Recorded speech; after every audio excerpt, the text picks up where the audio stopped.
Tuhan berfirman kepadaku, sekalipun Musa dan Samuel berdiri di hadapanku, hatiku tidak akan berbalik kepada bangsa ini.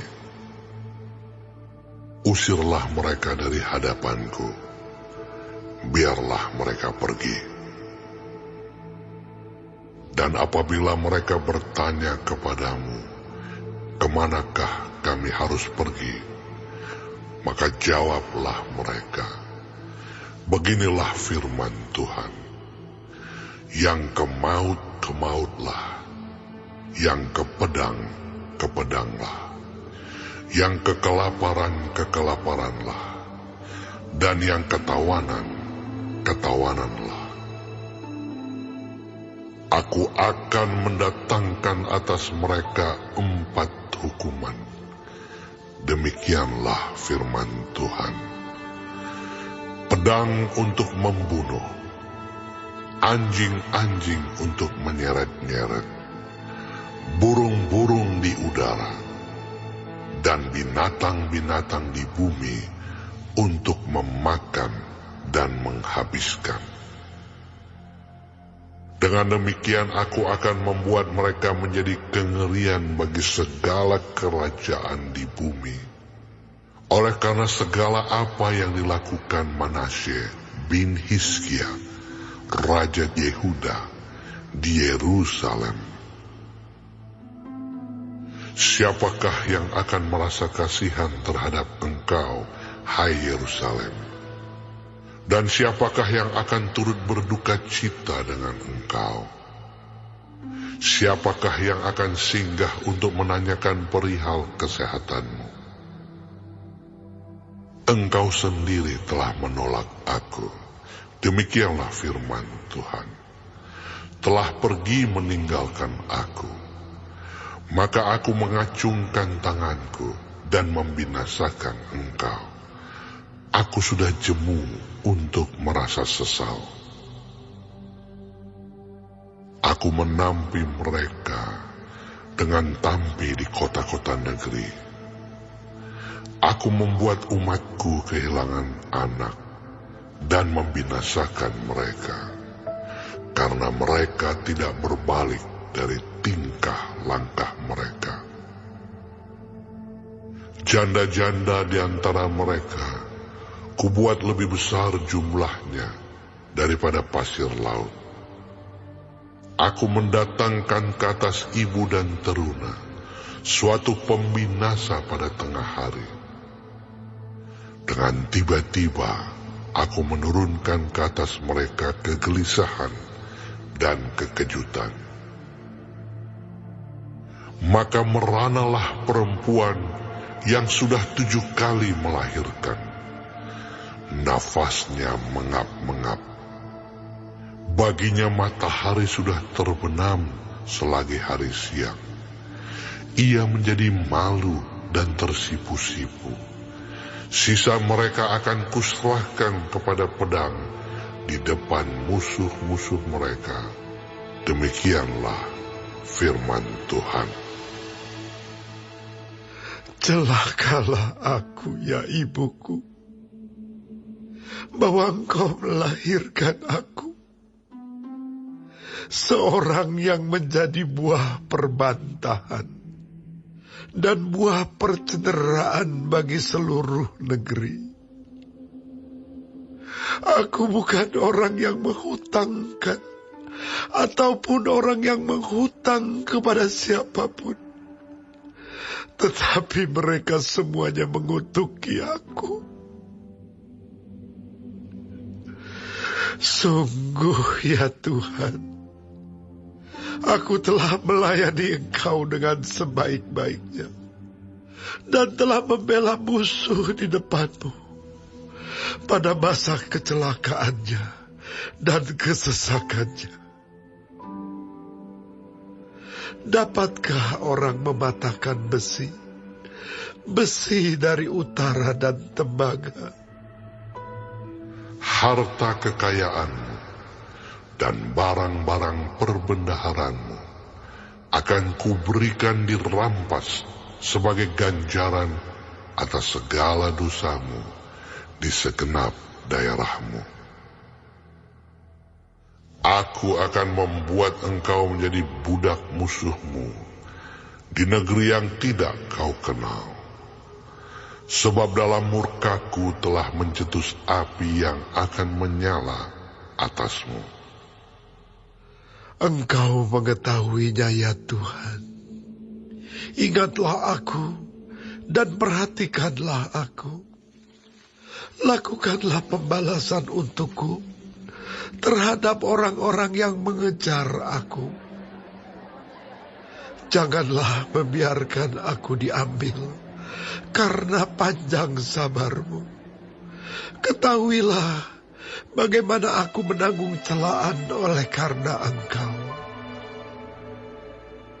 Apabila aku bertemu dengan perkataan-perkataanmu, maka aku menikmatinya.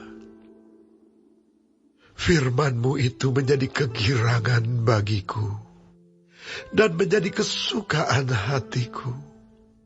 Sebab nama-Mu telah diserukan atasku. Ya Tuhan, Allah semesta alam. Tidak pernah aku duduk beria-ria dalam pertemuan orang-orang yang bersenda gurau. Karena tekanan tangan-Mu, aku duduk sendirian. Sebab Engkau telah memenuhi aku dengan geram.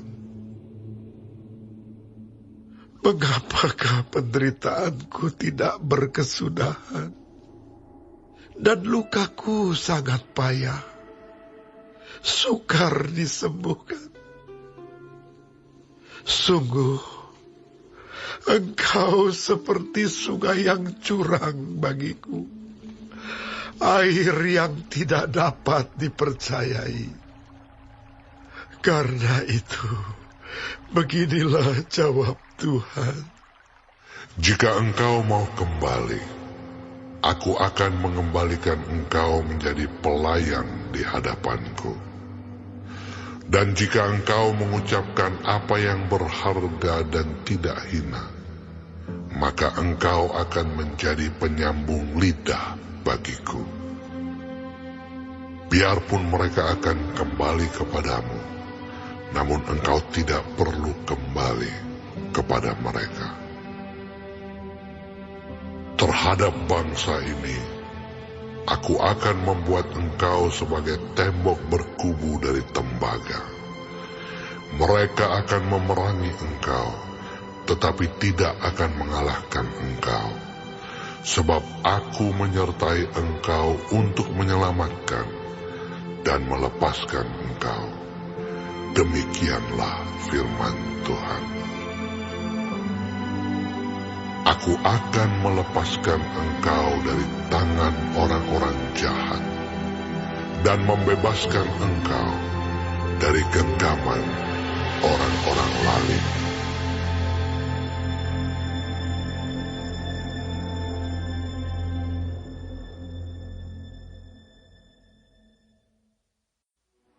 Untuk pemimpin biduan, menurut lagu Bunga Bakung dari Bani Korah, nyanyian pengajaran, nyanyian kasih.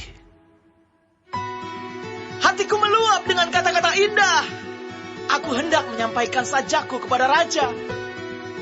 Lidahku ialah pena seorang juru tulis yang mahir. Engkau yang terelok di antara anak-anak manusia. Kemurahan-Mu tercurah pada bibir-Mu. Sebab itu Allah telah memberkati engkau untuk selama-lamanya. Ikatlah pedang-Mu pada pinggang, hai pahlawan, dalam keagungan-Mu dan semarakmu. Dalam semarakmu itu majulah demi kebenaran, peri kemanusiaan dan keadilan. Biarlah tangan kananmu mengajarkan engkau perbuatan-perbuatan yang dahsyat. Anak-anak panahmu tajam, menembus jantung musuh raja. Bangsa-bangsa jatuh di bawah kakimu.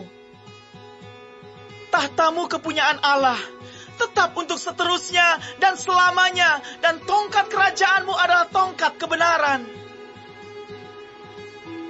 Engkau mencintai keadilan dan membenci kefasikan. Sebab itu Allahmu telah mengurapi engkau dengan minyak sebagai tanda kesukaan melebihi teman-teman sekutumu.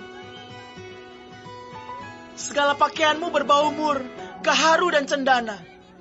Dari istana gading permainan kecapi menyukakan engkau. Di antara mereka yang disayangi terdapat putri-putri raja. Di sebelah kananmu berdiri permaisuri berpakaian emas dari Ofir. Dengarlah, hai putri, lihatlah dan sedengkanlah telingamu. Lupakanlah bangsamu dan seisi rumah ayahmu. Biarlah raja menjadi gairah karena keelokanmu. Sebab dialah Tuanmu, sujudlah kepadanya. Putri Tirus datang dengan pemberian-pemberian. Orang-orang kaya di antara rakyat akan mengambil muka kepadamu. Keindahan belaka putri raja itu di dalam, pakaiannya berpakankan emas. Dengan bersulam berwarna-warna, ia dibawa kepada raja. Anak-anak dara mengikutinya, yakni teman-temannya yang didatangkan untuk dia. Dengan sukacita dan sorak-sorai mereka dibawa. Mereka masuk ke dalam istana raja. Para bapa leluhurmu hendaknya diganti oleh anak-anakmu nanti. Engkau akan mengangkat mereka menjadi pembesar di seluruh bumi. Aku mau memasyurkan namamu turun-temurun. Sebab itu bangsa-bangsa akan bersyukur kepadamu. Untuk seterusnya dan selamanya.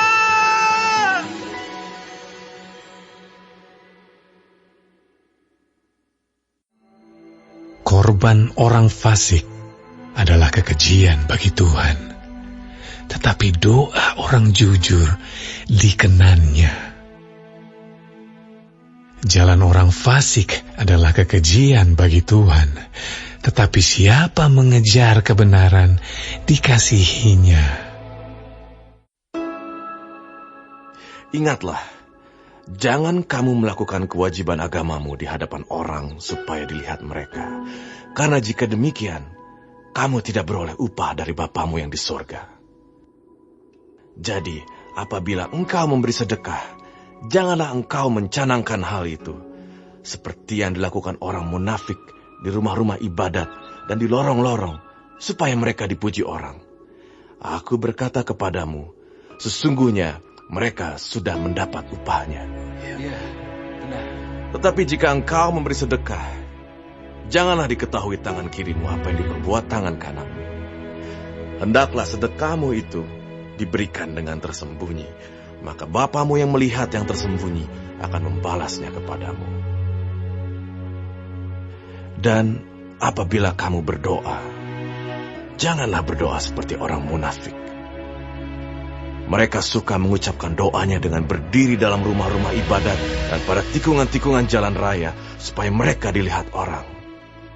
Aku berkata kepadamu, sesungguhnya mereka sudah mendapat upahnya. Tetapi jika engkau berdoa, masuklah ke dalam kamarmu, tutuplah pintu, dan berdoalah kepada Bapamu yang ada di tempat tersembunyi. Maka Bapamu yang melihat yang tersembunyi akan membalasnya kepadamu. Lagi pula dalam doamu itu, janganlah kamu bertele-tele seperti kebiasaan orang yang tidak mengenal Allah. Mereka menyangka bahwa karena banyaknya kata-kata, doanya akan dikabulkan.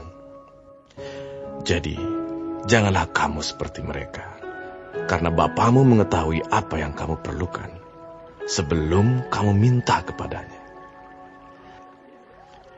Karena itu, berdoalah demikian. Bapa kami yang di sorga, dikuduskanlah namamu. Datanglah kerajaanmu. Jadilah kehendakmu di bumi seperti di sorga. Berikanlah kami pada hari ini makanan kami yang secukupnya. Dan ampunilah kami akan kesalahan kami, seperti kami juga mengampuni orang yang bersalah kepada kami. Dan janganlah membawa kami ke dalam pencobaan, tetapi lepaskanlah kami daripada yang jahat. Karena Engkaulah yang mempunyai kerajaan, dan kuasa, dan kemuliaan, sampai selama-lamanya. Amin. Karena jikalau kamu mengampuni kesalahan orang, Bapamu yang di sorga akan mengampuni kamu juga. Tetapi jikalau kamu tidak mengampuni orang, Bapamu juga tidak akan mengampuni kesalahanmu. Dan apabila kamu berpuasa, janganlah muram mukamu seperti orang munafik. Mereka mengubah air mukanya supaya orang melihat bahwa mereka sedang berpuasa. Aku berkata kepadamu, sesungguhnya mereka sudah mendapat upahnya. Tetapi apabila engkau berpuasa, minyakilah kepalamu dan cucilah mukamu, supaya jangan dilihat oleh orang bahwa engkau sedang berpuasa, melainkan hanya oleh Bapamu yang ada di tempat tersembunyi.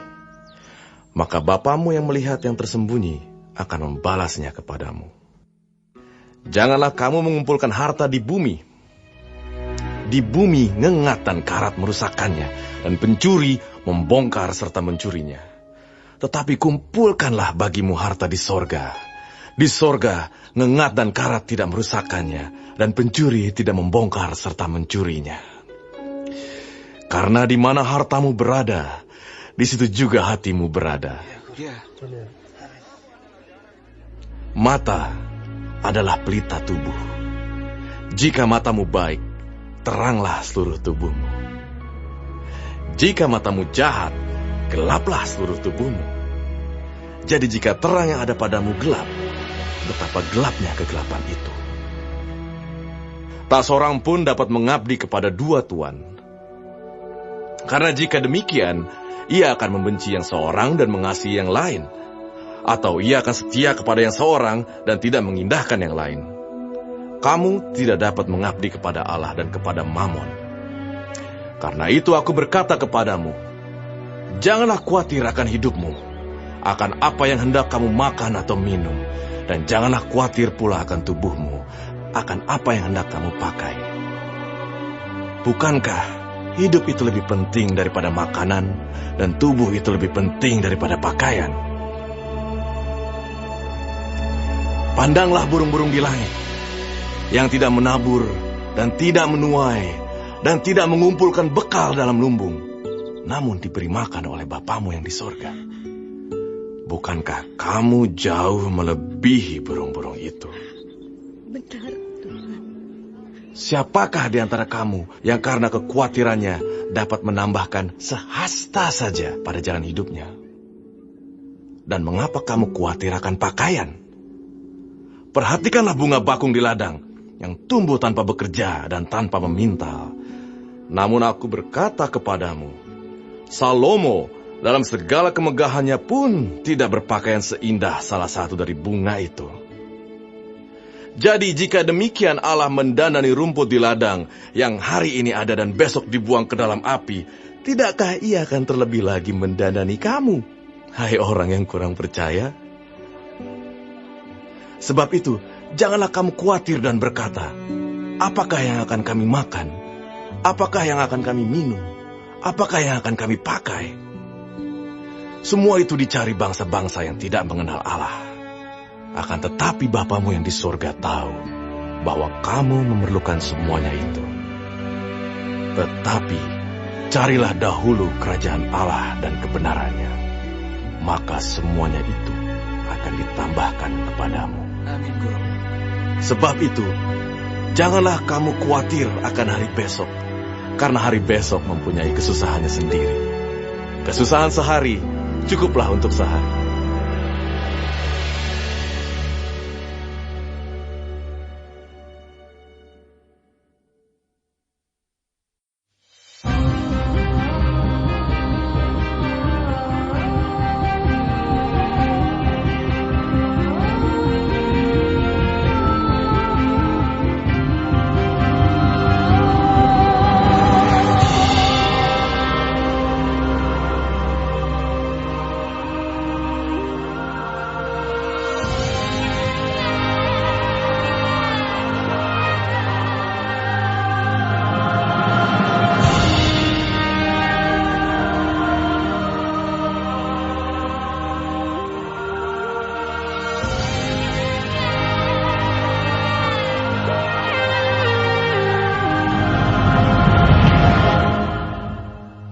Kitab Ibrani.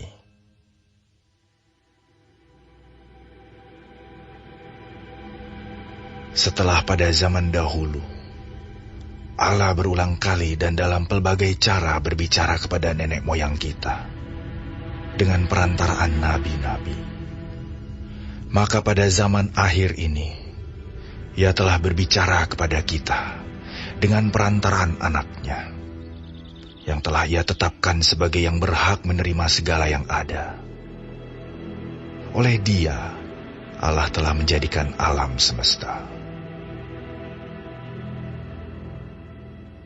Ia adalah cahaya kemuliaan Allah, dan gambar wujud Allah, dan menopang segala yang ada dengan firman-Nya yang penuh kekuasaan. Dan setelah Ia selesai mengadakan penyucian dosa, Ia duduk di sebelah kanan yang maha besar, di tempat yang tinggi, jauh lebih tinggi daripada malaikat-malaikat, sama seperti nama yang dikaruniakan kepadanya, jauh lebih indah daripada nama mereka. Karena kepada siapakah di antara malaikat-malaikat itu pernah Ia katakan, "Anakku engkau telah kuperanakan pada hari ini, dan aku akan menjadi bapanya, dan ia akan menjadi anakku." Dan ketika Ia membawa pula anaknya yang sulung ke dunia, Ia berkata, "Semua malaikat Allah harus menyembah Dia." Dan tentang malaikat-malaikat Ia berkata, "Yang membuat malaikat-malaikatnya menjadi badai, dan pelayan-pelayannya menjadi nyala api." Tetapi tentang anak Ia berkata, "Tahtamu ya Allah, tetap untuk seterusnya dan selamanya, dan tongkat kerajaanmu adalah tongkat kebenaran. Engkau mencintai keadilan dan membenci kefasikan. Sebab itu Allahmu telah mengurapi engkau dengan minyak sebagai tanda kesukaan, melebihi teman-teman sekutumu. Dan pada mulanya ya Tuhan, Engkau telah meletakkan dasar bumi, dan langit adalah buatan tangan-Mu. Semuanya itu akan binasa, tetapi Engkau tetap ada, dan semuanya itu akan menjadi usang seperti pakaian. Seperti jubah akan Engkau gulungkan mereka, dan seperti persalinan mereka akan diubah. Tetapi Engkau tetap sama, dan tahun-tahunmu tidak berkesudahan. Dan kepada siapakah di antara malaikat itu pernah Ia berkata, 'Duduklah di sebelah kananku, sampai kubuat musuh-musuhmu menjadi tumpuan kakimu'? Bukankah mereka semua adalah roh-roh yang melayani, yang diutus untuk melayani mereka yang harus memperoleh keselamatan?